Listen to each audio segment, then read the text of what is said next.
इमरान खान से उनकी बहनों की मुलाकात क्यों नहीं कराई जा रही? लाहौर के अंदर बहुत बड़ा एहतजाज और इसाक डार क्या कर रहे हैं? लेट अली शो यू के इस एपिसोड में आप सबको खुशामदीद। Do like, subscribe and share this content. बात शुरू करते हैं इमरान खान की बहन अलीमा खान से। उनका बयान आया है और कोर्ट के अंदर भी थोड़ी पेशरफ्त हो रही है। इमरान खान से मुलाकातों को लेकर एक पिटिशन भी फाइल की गई है कि इमरान खान की मुलाकात उनकी बहनों से क्यों नहीं कराई जा रही।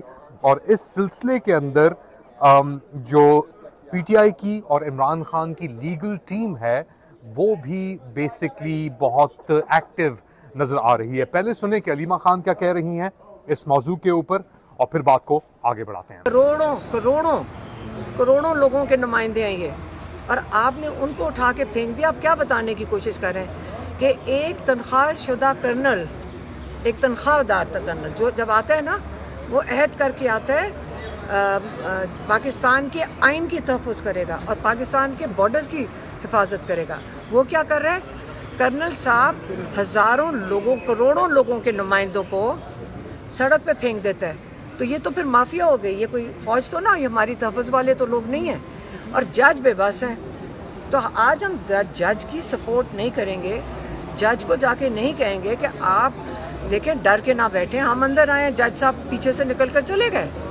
तो इमरान खान की जिंदगी को खतरा है अकॉर्डिंग टू उनकी बहन अलीमा खान, और अलीमा खान और उनकी दीगर बहनें उज़्मा और नौरीन को लेकर भी हमने जो देखा पिछले कुछ दिनों के अंदर, पहले उन्हें अडियाला जेल के बाहर से गिरफ्तार किया गया, फिर बाद में छोड़ दिया गया, और जो भी ताख़ीर क्रिएट की जा सकती है इस वक्त इमरान खान से मुलाकातों को लेकर वो की जा रही है। इसके अलावा और क्या रद्द अमल है पाकिस्तान तहरीक इंसाफ का? सुने जो साहबजादा हामिद रज़ा हैं, सीनियर पाकिस्तान तहरीक इंसाफ के साथ मुंसलिक एक लीडर हैं तो वैसे सुन्नी इत्तेहाद काउंसिल के साथ, मगर वो क्या कह रहे हैं इस मौजू के ऊपर, मुलाहिजा करें। एक उनकी फैमिली की मुलाकातें तो ऑलरेडी ईद से पहले की बंद है, अब सियासी अब वकला की भी मुलाकातें बंद हो गई हैं, तो फिर आप कैसे मुलाकात 6 माह से बंद है वकीलों की? सर मैं लीगल टीम भी चली जाएगी। अगर मुलाकात बंद भी है तो देखे मैं कैसे कह सकता हूँ, मैं सियासी वर्कर हूँ ना। सियासी वर्कर अपने इर्द गिर्द वकूफ पजीर होने वाले हालात की बुनियाद पर कहता है। आपका मिनरल्स का बिल स्टक हो गया, आपका इंटरनल लॉ एंड ऑर्डर जो है वो वर्स्ट के ऊपर है, आपका बलूचिस्तान और केपी का इशू दहशतगर्दी का सेटल नहीं हो रहा, फ़लस्तीन का इशू आप देख लें वो किस तरीके से खड़ा हुआ है, इंटरनेशनल प्रेशर पाकिस्तान के ऊपर आ रहा है। इन हालात में जो सबसे मकबूल लीडर है उसको ज्यादा अरसा अंदर तो कंटेम्प्ट पिटिशन फाइल कर दी गई है इमरान खान की जेल एक्सेस के ऊपर। सुप्रीम कोर्ट का एक मौक़िफ़ था, एक हुक्म था जिसको अडियाला जेल की इंतज़ामिया ने कबूल करने से इनकार कर दिया। अब हुकूमत का क्या रद्द अमल है इसके ऊपर? हुकूमत क्यों ये करना चाह रही है? ये सवाल बहुत सारे लोगों के दिमाग के ऊपर फ़िलहाल मौजूद है। इसके अलावा और भी बहुत सारी डेवलपमेंट्स हो रही हैं पाकिस्तान के अंदर, स्पेशली सिक्योरिटी सिचुएशन को लेकर, और पाकिस्तानी सिक्योरिटी फोर्सेस ने 4 दहशतगर्दों को स्वात के अंदर मार दिया है, और वहाँ पे भी बहुत एक इंटेंस ऑपरेशन चल रहा है पूरे केपी के अंदर, ना सिर्फ स्वात के अंदर बट और इलाकों के अंदर भी। खैबर पख्तूनख्वा के रुख हटाते हैं दहशतगर्दी से, और बेसिकली हेल्थ वर्कर्स ने लाहौर के अंदर एक बहुत बड़ा प्रोटेस्ट किया हुकूमत वक्त के ख़िलाफ़। उनकी बहुत सारी डिमांड्स हैं, working conditions, page and so on so fourth, मगर पुलिस और जो प्रोटेस्टर्स से इनके दरमियान एक झड़प भी हुई।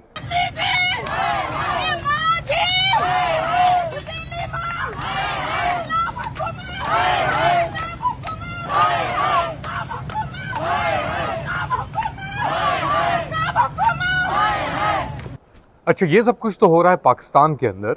पाकिस्तान से बाहर इसाक डार की एक ट्रिप आने वाली है टू अफगानिस्तान। काबुल जा रहे हैं वो अपेरेंटली, और वहाँ पे जाके वो मुज़ाकरात करेंगे। याद रखें मोहम्मद सादिक काबुल के अंदर थे, उनकी भी मुज़ाकरात चल रही थी सीनियर तालिबान लीडरशिप के साथ, और कोशिशें जारी हैं कि किस तरीके से जो टेंस रिलेशनशिप थी अफगानिस्तान और पाकिस्तान के दरमियान उसको कहीं कंट्रोल किया जाए या उसको कहीं नॉर्मलाइज किया जाए। अब नॉर्मलाइजेशन कैसे होगी?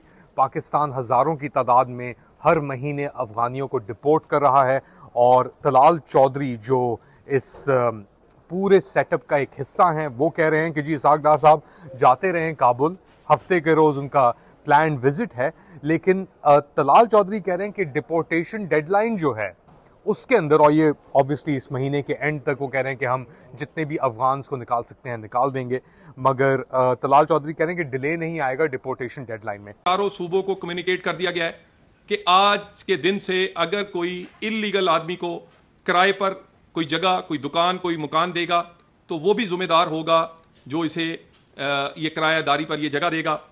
कोई मुलाजमत इल्लीगल आदमी को, जिसके पास पासपोर्ट है, वीज़ा है या लॉकफुल डॉक्यूमेंट है, वो किसी भी मुल्क से है, उसे कोई किराए पर घर दे, उसे कोई एम्प्लॉयमेंट या कोई नौकरी दे, वो दे सकता है। इसी तरह होटल अकोमोडेशन और किसी किस्म की मूवेबल या इमूवेबल प्रॉपर्टी, 4 चीज़ें मैं दोबारा गिना दूं। अकोमोडेशन एज ए रेंट, यानी किरायादारी पर कोई दुकान, कोई कारोबार या कोई मकान, किसी किस्म की मुलाजमत, होटल अकोमोडेशन, प्रॉपर्टी मूवेबल और इमूवेबल, सिर्फ पाकिस्तान के शहरी उसी आदमी से काम करेंगे जिसके पास लॉफुल डॉक्यूमेंट्स हैं, वीज़ा है, पासपोर्ट है। और मैं आपको तो बात कह दूं, कारोबार के वीज़े, सेहत और तालीम के लिए वीज़े, सैरो सियाहत के लिए वीज़े ऑनलाइन 126 मुल्कों को दे रहे हैं, और अफगानिस्तान को बड़ी तादाद में वीज़े, तकरीबन 2 साल में 10 लाख से ज़ायद वीज़ा इशू किए। एक अहम नुक्ता यहाँ पे ये है कि खैबर पख्तूनख्वा के अंदर, यहाँ तक कि पंजाब से और दीगर इलाकों से पाकिस्तान के अंदर डिपोर्ट भी किए गए हैं अफ़गान नेशनल्स, मगर केपी के अंदर इतनी डिपोर्टेशंस नहीं हुई, क्योंकि अभी भी वहाँ पे एटलीस्ट नॉमिनल तरीके से एक पाकिस्तान तहरीक इंसाफ की हुकूमत मौजूद है।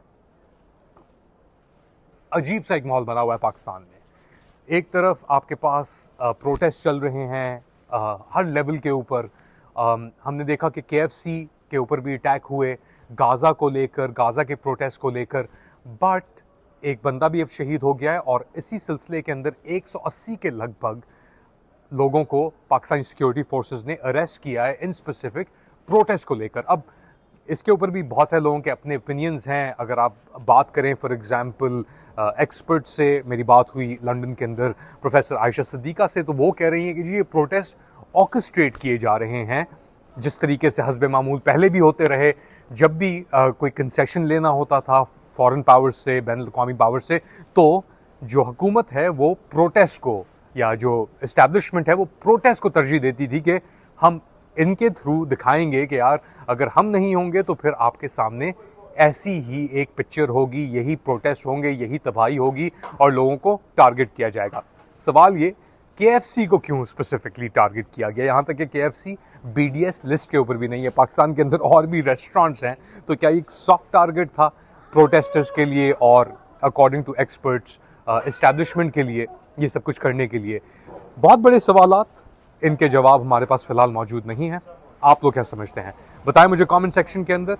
Do like, subscribe and share this content. अपना ख्याल रखिएगा। अगली बार तक अल्लाह हाफिज़।